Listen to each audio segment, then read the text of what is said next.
Thank you very much. Good afternoon, members of the media.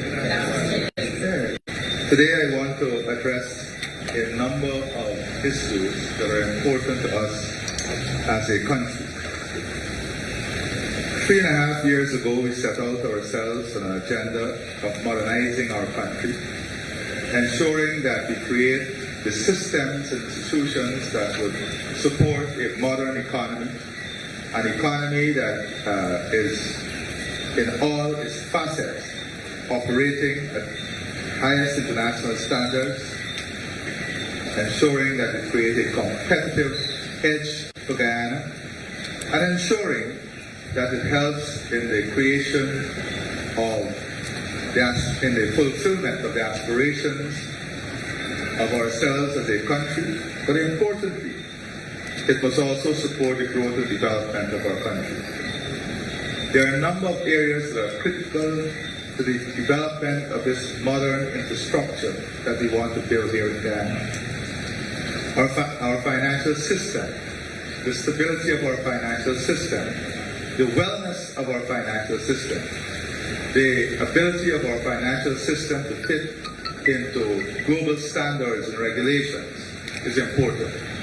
Digitization of our economy, the speed and efficiency at which we can process transactions, the efficiency of the public service, the openness and transparency of the system, developing a system that is system and rule-based, systemic in nature, one that removes human biases, and one that ensures there's predictability in everything we do. This is what modernization is about, the technological advancement and development of the infrastructure to support growth and development of our country. We also sought to examine existing framework and to ensure that our legislative agenda is developed in a way in which we can support the shift, and some of these shifts are monumental in nature. And much of this we have been able to achieve. It is now for us to ensure that we set up the institutional capacity and we build the institutional systems to support the legislative and regulatory environment that we have invested in over the years. And one may ask, how is this benefiting us? What are the results? You may rightfully ask, we go to Parliament to pass all these new legislations. What is the impact of these legislations? How are these legislations, how are these bills connected to the day-to-day life of business in Guyana? And I want to examine some of that today and to showcase what we're doing. I also want to look at some of what we are planning this year and ahead. I want to look at some of the areas in which implementation would have started and the results, and some reforms that we will be undertaking. For example, in the gold exportation system, the type of reforms, although we have a very rigid system, we're looking at reforms, setting up a committee that will examine reforms that would enable us to even bring greater rigidity. And this, of course, requires not only Guyana and our system to be proactive, but it requires partners also to be integrated in the system that we're looking at. So some of those things I want us to examine.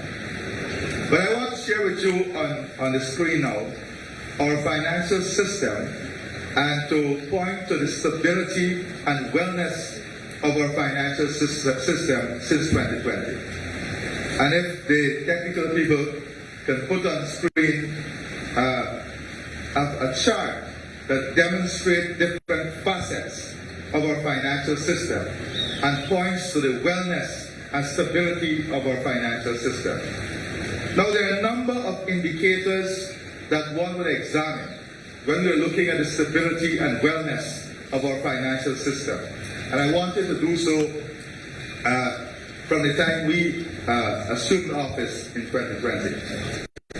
If you look in credit to the private sector, you will see that the private sector credit grew from $259.9 billion in 2020 to $376 billion in 2023. That is a 44.7% growth in private sector credit. What that tells us is that there is expansion in the private sector, that there is trust in the policy framework of the country, and that there is confidence in the private sector and by the private sector in investing in Guyana. So we see the growth in the private sector, credit to the private sector as a first indicator. Let us look at the second indicator, strengthening ties with international lending agencies. From 2020 to 2024, for example, IDB Invest. IDB Invest is the private sector arm of the IDB. This is the arm that looks at the viability of the economy, the projections of the economy, the performance of the economy, and then through their confidence, they invest in projects, private sector-led projects in countries. Since 2020 to 2024, the IDB Invest has authorized 14 transactions in Guyana, totaling $173 million, targeting the hospitality sector, oil and gas, and education. Now, this is important because one may say that that investment might have been totally around oil and gas, but what we're seeing is the diversified nature of the investment from IDB Invest. So I'm giving you growth in credit to the private sector, the local confidence, and the confidence from our international partners. Here, for example, the IDB Invest. So what is it that we need to do to continue to modernize infrastructure? Because this confidence comes when investors and institutions have confidence in the system you're building, in the way in which you're approaching the development of your country. So soon you'll see we'll amend the FIA. This will allow international banks to showcase their financial products while stimulating FDI and increasing access to credit by local borrowers. I'm going to spend some time on this subject matter a bit later because this is important. Very soon, we want to amend the FIA to allow greater access to capital, to allow more sophistication in our banking sector, to allow more reach, more partnership between international investors and our local investors. The other area that I want us to look at here is support to small businesses. In 2023, the government of Guyana signed a $100 million agreement with the Small Business Development Finance Trust Incorporated, targeting lending to small and micro enterprises in various sectors. Because we don't want an economy to be built in a way in which there is great disparity. We understand the role for small, and medium-sized enterprises. So in this whole financial architecture, we have a specific support system for small businesses. And then how do we grow wealth at the individual level? How do we grow wealth at the family level? How do we grow wealth at the community level? And this is where a housing program comes in. This is not only a housing program to give someone home ownership. This is a housing program that leads to empowerment, that leads to economic independence, that leads to the increase in the net value of families and individuals. So what we have seen since the re-energizing of the housing program here from 2020 is that we have had increased low-income mortgage, the low-income mortgage ceiling has increased from $8 million to $20 million, which means that the same special conditions that were attached to $8 million loans are those special conditions that are attached to $20 million loan now. And what we have seen, for example, in some areas, let us take the small homes that we built, the low-income homes that we built in Providence. Those homes were sold for about $6.5 million. When you go to the bank now, the latest valuation on those homes are close to $14 million, $15 million. So whilst there's an investment of only $400,000 from that low-income family, $400,000, they're holding an asset at $15 million. So a lot of them now are refinancing that asset still under a preferential window of borrowing at $20 million. And they can use the additional revenue to open a small business, to buy a taxi, and that is how wealth is created and wealth is grown. So that is an important aspect of what we're doing. We've also restored the ceiling on mortgage interest relief for housing loans to $30 million. And we have seen that as for some persons, this facility is giving you back every year, sometimes 3 or 4 months of your mortgage payment. The mortgage interest relief is such a big benefit that it pays back 3 or 4 months of your mortgage. For a low-income family, it pays back 2 months of your mortgage. So it saves you 2 months of your mortgage annually. That is the relief that you get, that is paid back to you by GRA when you apply for it annually. So billions of dollars has been placed back in the pockets of those persons under the mortgage interest relief program for housing loan. We have also set up the revolving fund for the forestry sector. As you know, the forestry sector almost came to a dead end when we came into government in 2020. They did not even have money to pay their staff. We have been able to rebuild that forestry sector. The community forestry organizations are again vibrant. The small foresters are again vibrant. We have created a revolving fund to help those forest operators. And what we have seen in Barama alone, Barama was on the verge of closing down in 2020. Barama alone has increased their production by almost 300%. And they've increased their employment by almost 300% from the time he came back into office. And that is just one company. And Barama depends on the small loggers, the community forestry operators to supply them. So that is the type of policies and the way in which the policy direction of the government is supporting the viability of companies, the viability of sectors, and the opportunities that it creates for us.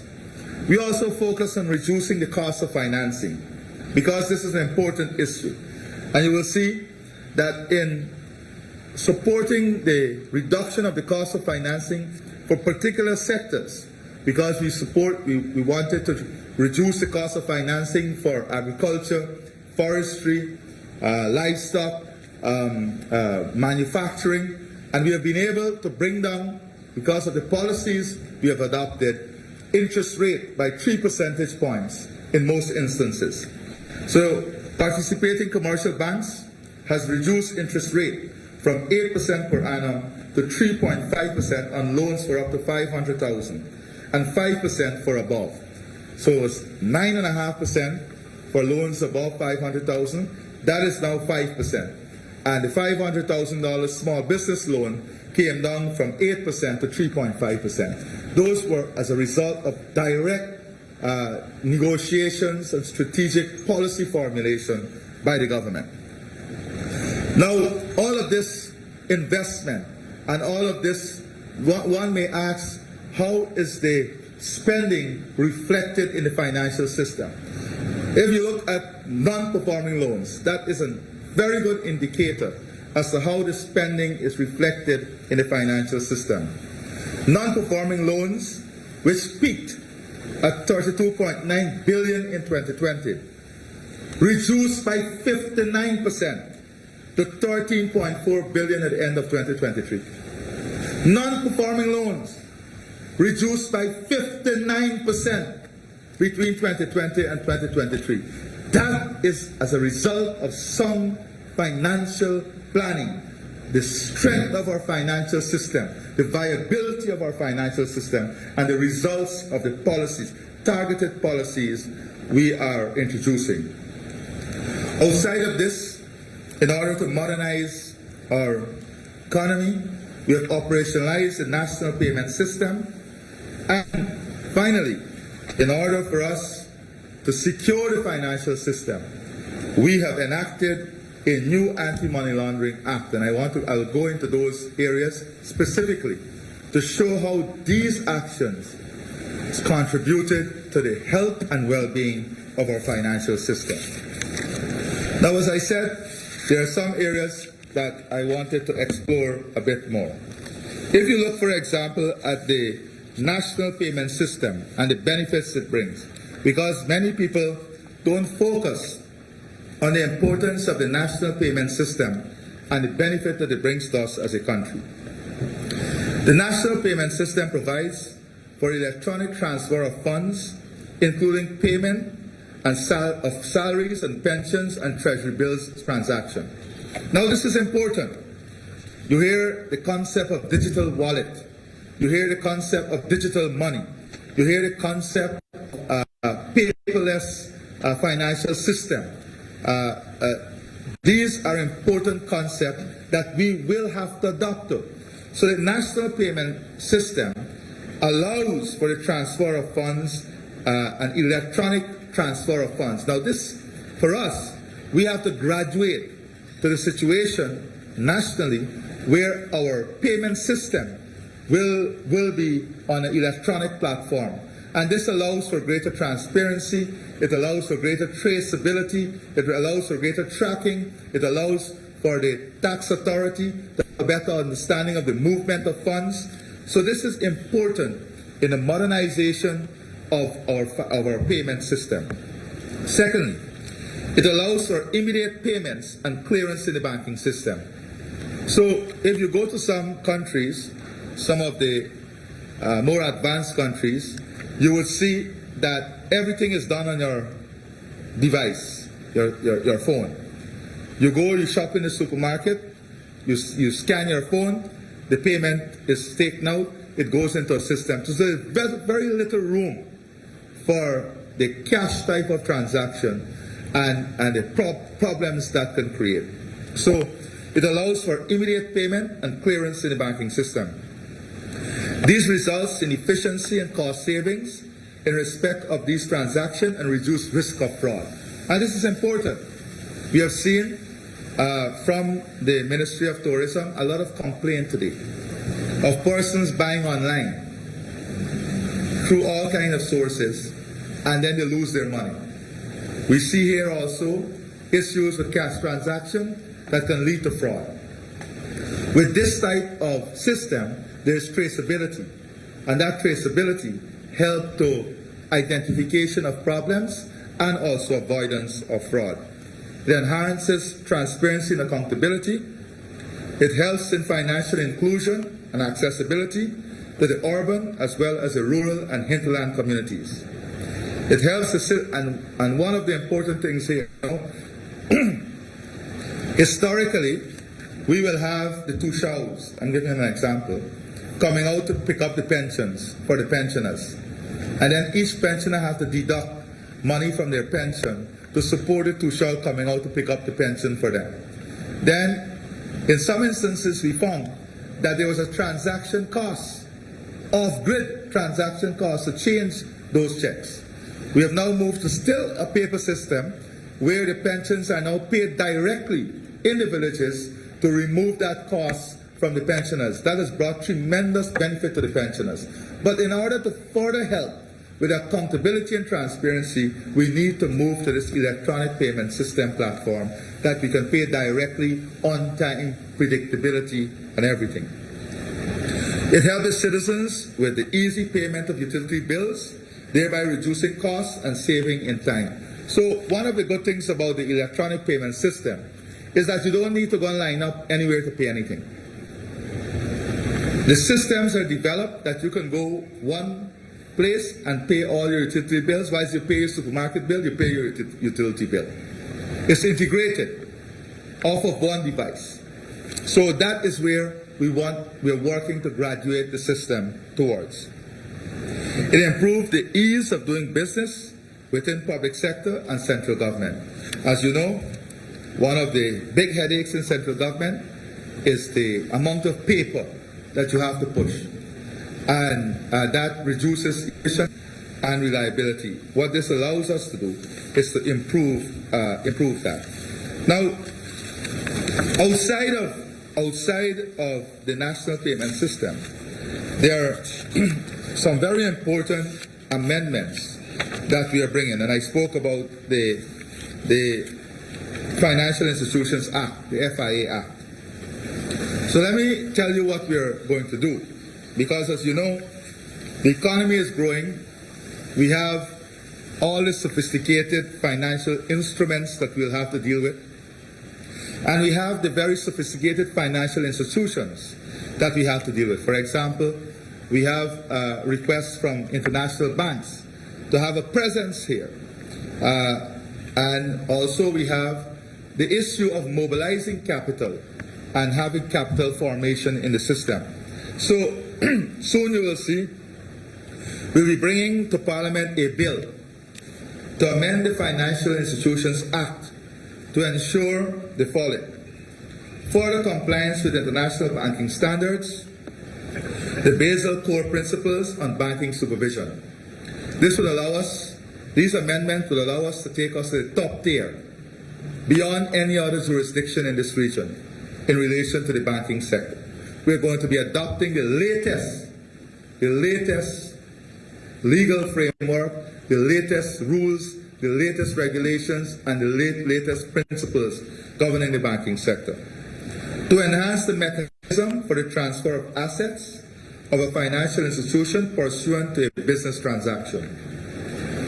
It will allow foreign financial institutions to have representative offices with the prior approval of the bank. Very important. While representative offices will not be allowed to carry on banking or financial business, they can offer the service that will be a stimulant for foreign direct investment by connecting capital to investment opportunities. So this is what they will do. What you see globally now is a lot of the mainstream financial institutions are going out of retail. And they're setting up more these representative offices that look at investment opportunity, matching capital, creating wealth management, and all of these things. Another aspect of this amendment will be to provide regulatory oversight and ensure accountability by the licensed financial institutions in setting the fees and charges for the services they offer. This is aimed at keeping the market fair and engendering financial inclusion. This is an important part. How we ensure financial inclusion. How do we ensure that we keep the market fair?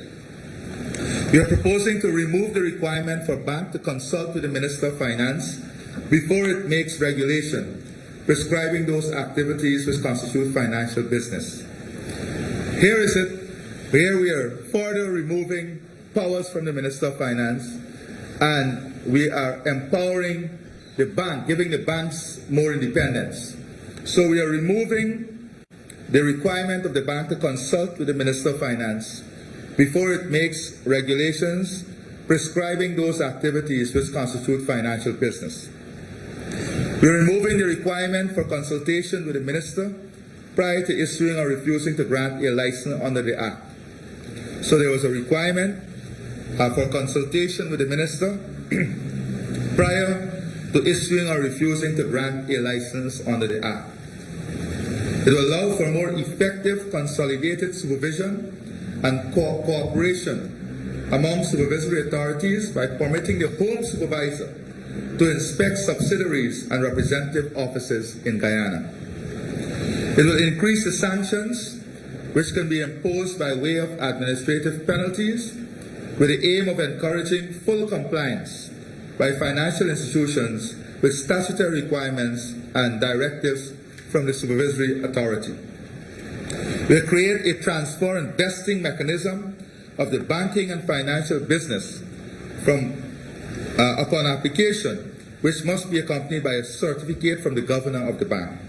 So it created a transfer and vesting mechanism of the banking and financial business from one licensed financial institution to another via the minister upon application, which must be accompanied by a certificate from the governor of the bank. Finally, it strengthens the legal protection provided by the governor and other officers and employees of the bank to the lawful execution of their functions. So these are some of the new features and the benefits the new features and amendment of the FIA will bring to us as a country, and continue the modernization of our financial system and banking system.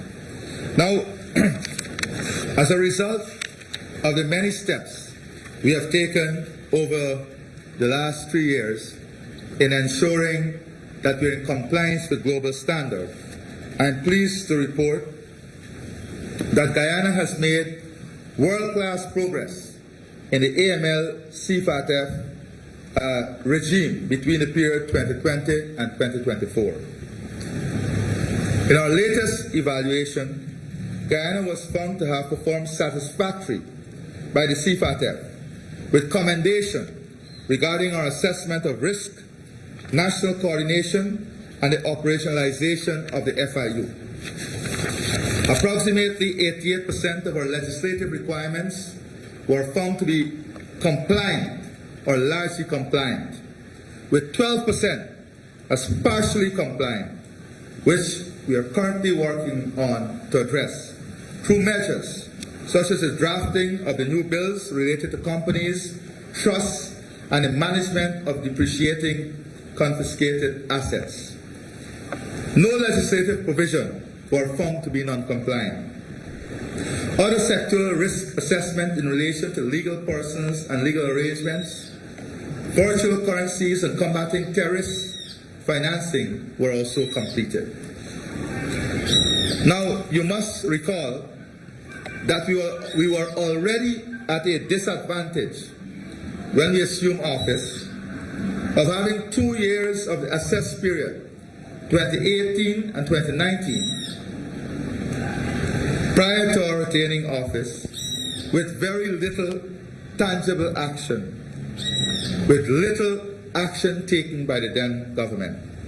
The government therefore had to embark on a novel collaborative process which brought Guyanese together from the public and private sector in areas of finance, natural resource, beneficial ownership, law enforcement in meeting these goals. I want to pause to applaud the work of our team in ensuring Guyana remained compliant and we gained these exceptional results.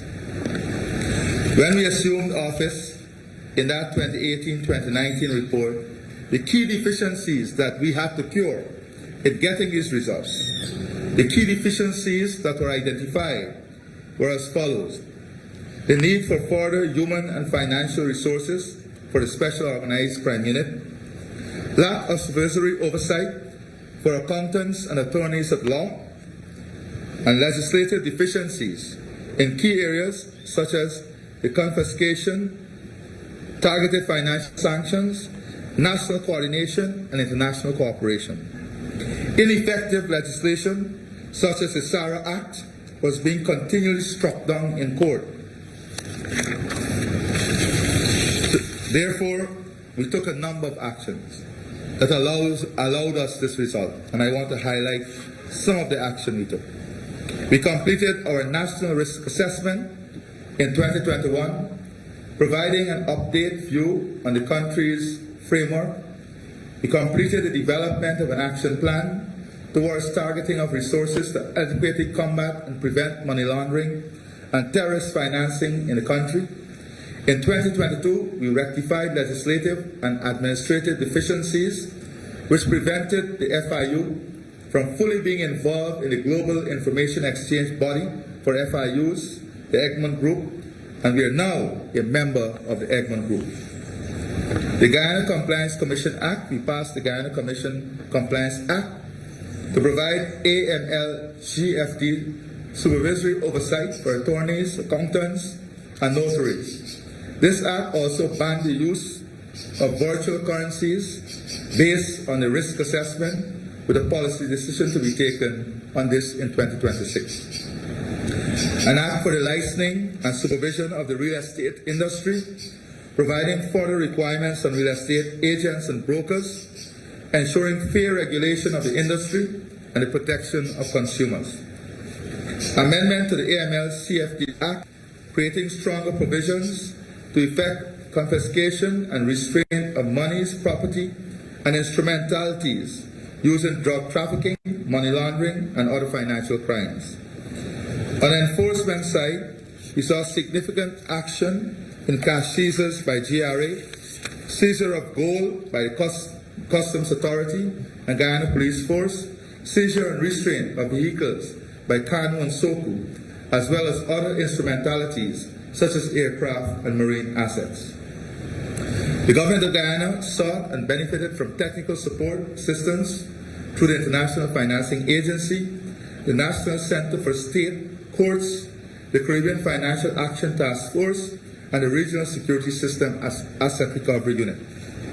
So these were the things that allowed us to get the type of result that we got. Sometimes people believe that these results are accidental. These results are not accidental at all. They're based on strong work and commitment, and I'm very pleased with the commitment and work in achieving this result. Now, I want to look at the gold exportation procedure. Now, there's a slide I want to share with you on the existing procedure.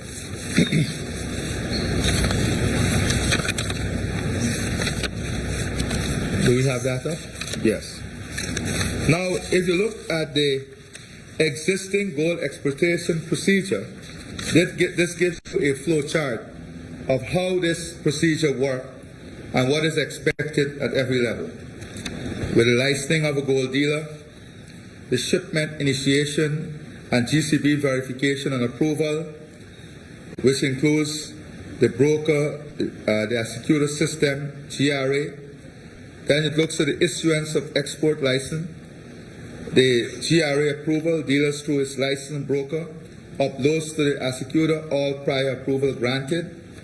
Then it goes into the preparation for sealing of gold. After that, it goes into the weighing and sealing of gold for shipment, and then a confirmation of shipment. This is the existing procedure. I don't think I need to read it through. That is why I have it on the screen.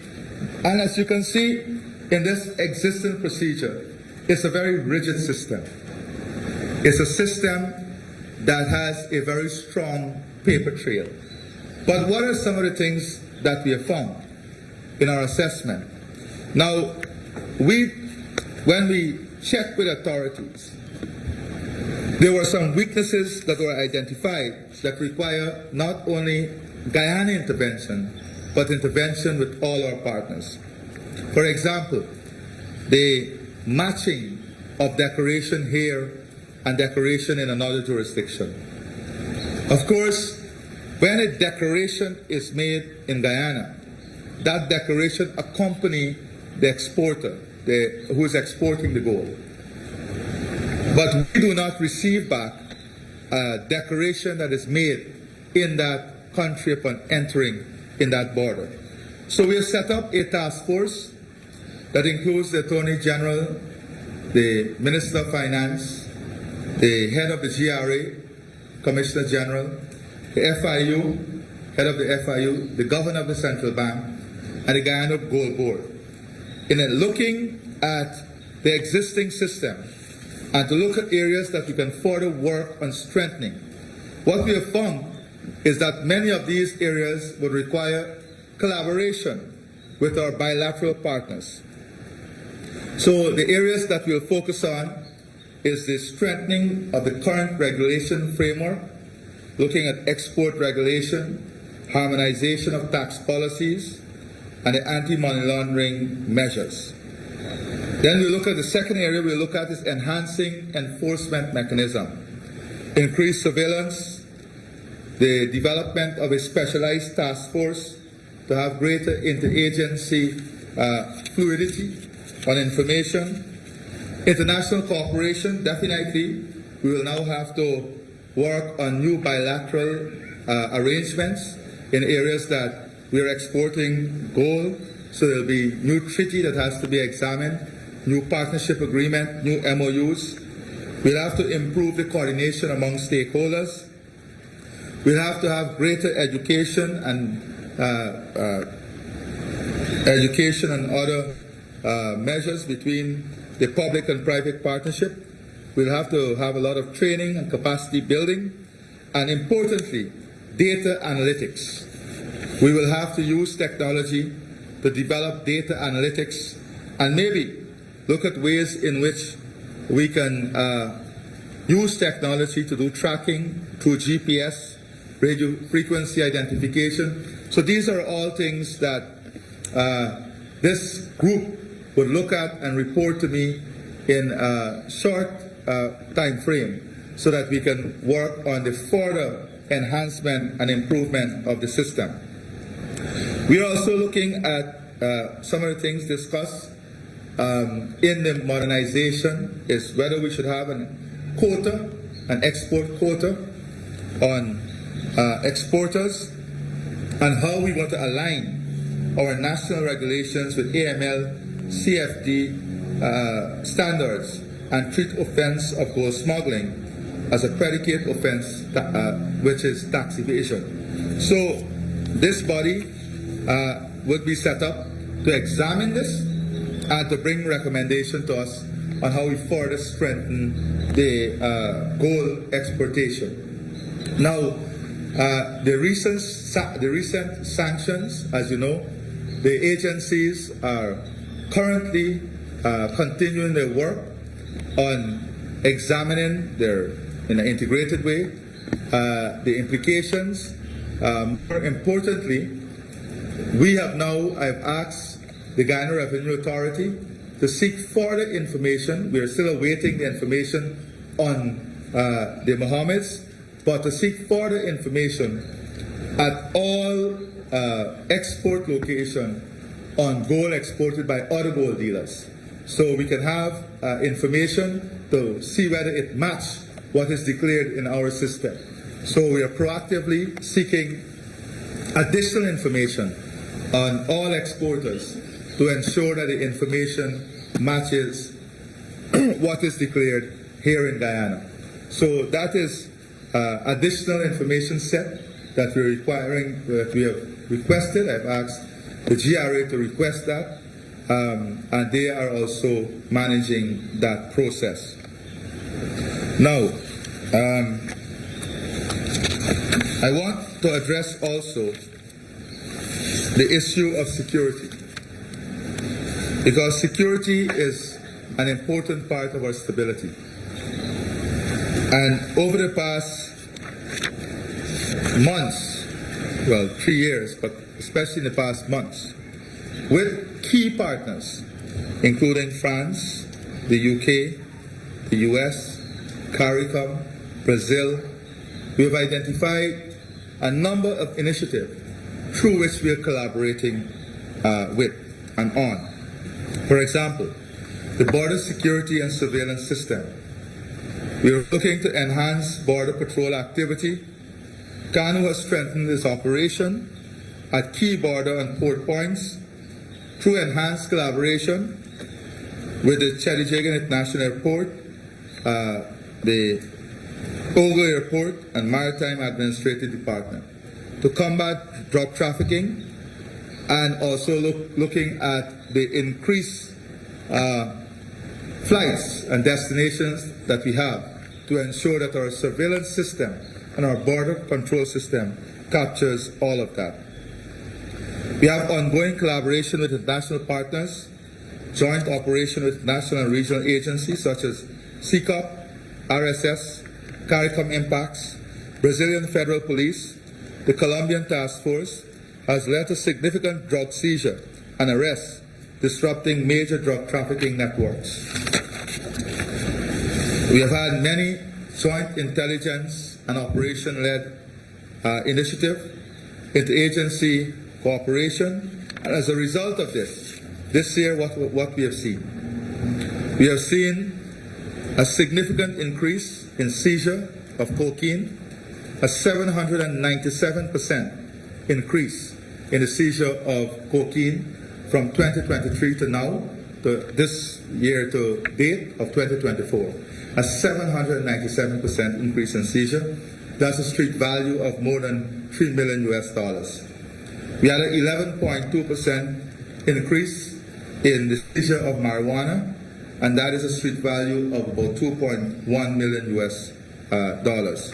So One of the interesting things that we're looking at, though, is other type of drugs that is being imported in the country.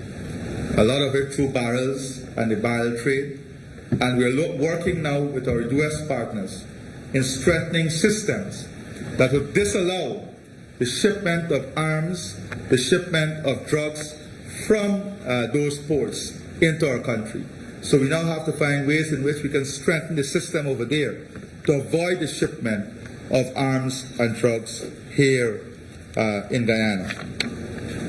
Now, I want to update you on some other key infrastructure in Guyana. Our gas to shore project.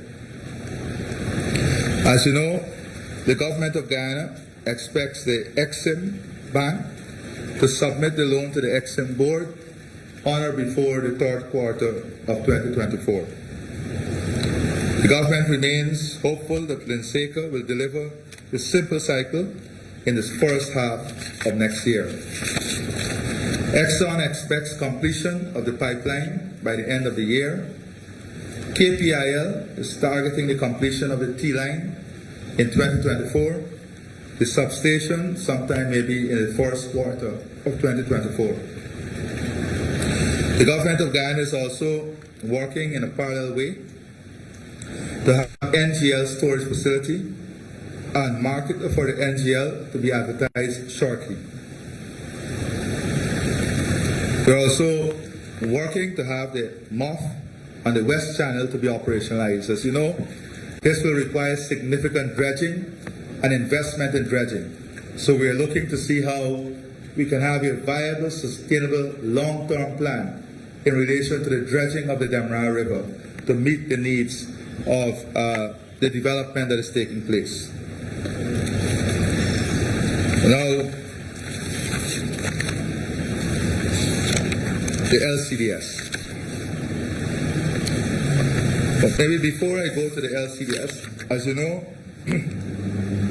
we recently concluded the expression of interest for a major gas project outside of the Wales development. We had a company identified.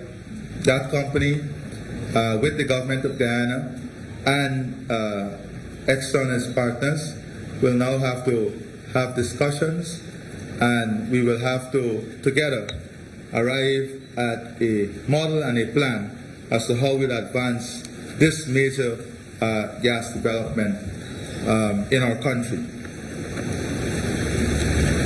Now,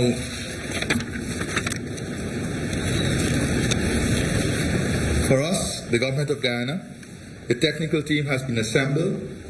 We have identified a technical team to work with the stakeholders in coming up with the model and to negotiate a heads of agreement and look at the viability, technically and financially, of the project. In terms of the LCDS, Guyana made the world's first Paris Agreement corresponding adjustment for R3 Issue 3's carbon credit, allowing for the authorization of carbon units for use in the carbon offsetting and reduction scheme for international aviation. A total of 7.4 million credits were issued to Guyana. And this is high quality credit that targets the aviation sector. As you know, there are some new standards required for the aviation sector, and in those new standards, they will have to get off-take carbon credit off-take, and we have now have all credits certified for that market.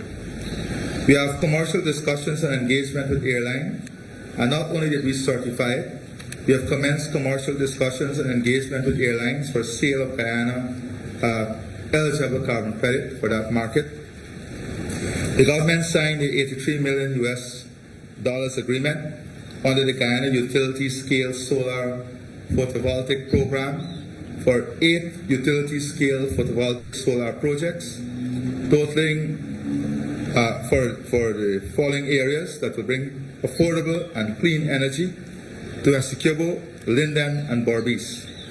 The $83.3 million being used for the program is part of the $220.8 million earned by Guyana for its climate services to the world through its partnership with Norway during the previous People's Progressive Party term in office. The contract for Berbice and Essequibo are already under contract, and the procurement process for Linden is advancing. The LCDS priority area on climate adaptation advances was made with the commencement of a $45 million project for 3 years, which will repair or replace more than 45 drainage infrastructure assets, focusing on sluices. The $45 million project is financed by revenues earned by Guyana under the Guyana-Norway bilateral cooperation under the LCDS. The GRIF funds are revenues earned by Guyana for payments for climate services. Guyana also secured international endorsement for its locally developed forest management system. Under the PEFC program, which is a globally recognized forest certification in 2024, Guyana received the certificate of endorsement, and I want to congratulate all our stakeholders in the forestry sector, the management of the forestry sector, and the LCDS team for allowing us to achieve this important certification. Guyana and the King's Foundation has embarked on 3 programmatic areas of work that are aligned with the low carbon growth. 1, restoration and enhancement of heritage sites in Georgetown, supporting mapping and spatial planning at national level, and supporting 2 flagship locations for the development of sustainable cities and urban planning. In relation to digitization, as you know, the implementation of the national ID is one of our keystone projects. The ISO certified International Civil Aviation Organization accepted card system will allow for the issuance of resident identification and work permit, and will facilitate a more coordinated approach to public service delivery. It is essential to the government's service-oriented approach. This is a further plan on the digitization plan that will improve transparency, accountability, improve efficiency and reliability of our system, and give a better and safer customer experience. We are also continuing work on the expansion of the Safe Country program, and we've seen a tremendous result Safe Country and Eye in the Sky has brought in terms of crime fighting and the protection of citizens and assets. The E-Gate and Border Control Project. This project will facilitate the processing of traveler identification result in a timely and cost-efficient way, the processing of increasing influx of travelers. This will allow Guyana to meet its international obligation while simultaneously identifying, managing, and mitigating risks and responding to threats at Guyana's borders. So we'll have this electronic system. So again, human biases are taken away, and the system is an additional layer of helping us in terms of security of our border and managing and monitoring who comes in and go out, so that risky elements can be identified early, and the necessary agency can be notified so action can be taken. We also have the provision of services for Guyana ICT 2030 plan, which is the Visioning and Digital Transformation Plan. The first phase of this project will see the digital transformation of the Ministry of Home Affairs and its sub-agency, along with a visioning exercise for 6 other ministries. This is in keeping with the ICT Visioning and Digital Transformation Plan. So in this plan, we want to digitize and automate all the services under the Ministry of Home Affairs, which include birth certificate, death certificate, immigration services, work permitting services, visa services, immigration services, all of that we are looking to digitize under this first phase of this project.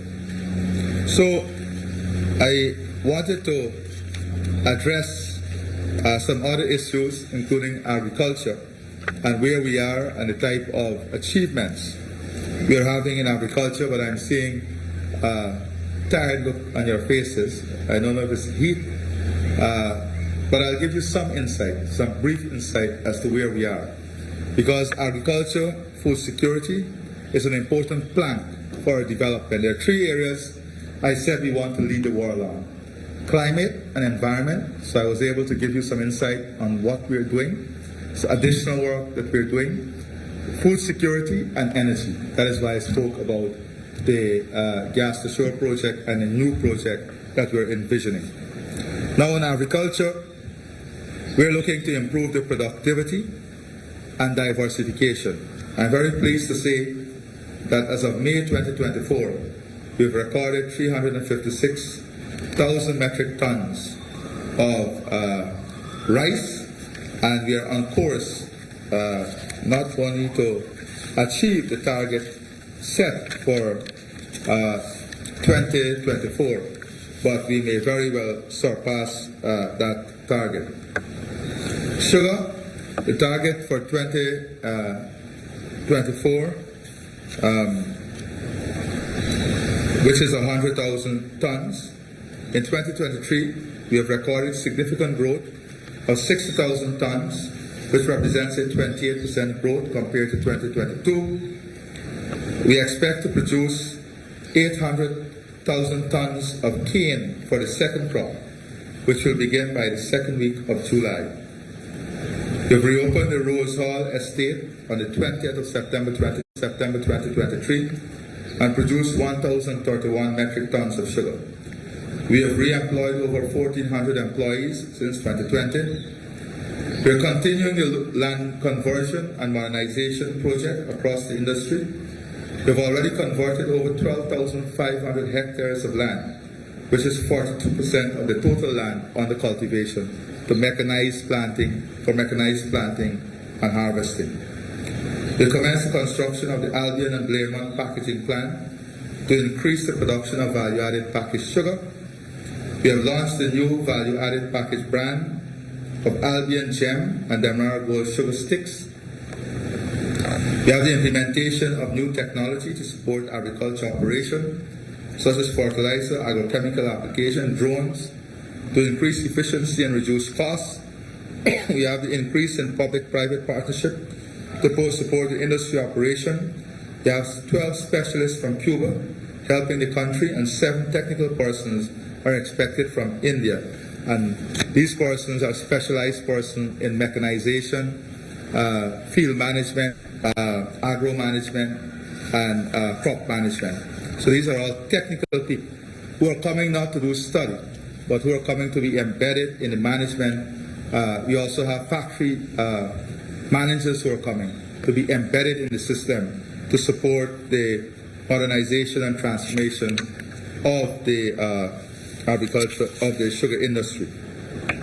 The brackish water shrimp is a project that is doing exceedingly well. As you know, 2023 production surged by 54% compared to 2022. And when you look at the production from 2021 to 2023, there was an increase of 755%. 755%. From 112,000 kg to almost 1 million kg. The target is to achieve a production of 1.5 million kg by 2025.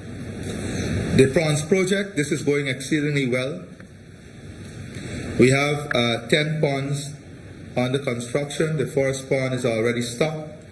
With 3 crop cycles annually for 10 ponds, we can achieve a production of 360 tons of shrimp that is valued at 1.4 billion Guyana dollars. The objective here is to prove this model to the banking sector.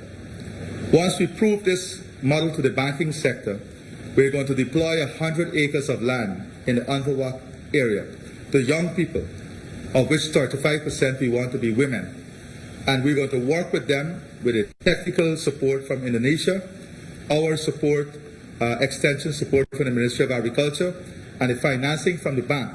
We're going to deploy that land as assets to the bank, and we're going to develop large-scale prawns production in that area, owned by young people of Guyana. That is creating entrepreneurs, building opportunities in our food production and food security plan, and creating business opportunity and growing more young people to middle and upper level of the economic system. Coconut, we've been able to increase our coconut production by 50%, and we're looking to further increase this. We want to be a major coconut exporter. Coconut has a huge market potential. It's a high value market, and this is something that we are focusing on. Black-eyed peas and red beans, we want to have 450 hectares cultivated. So far, we have private sector investment of close to $3 million US.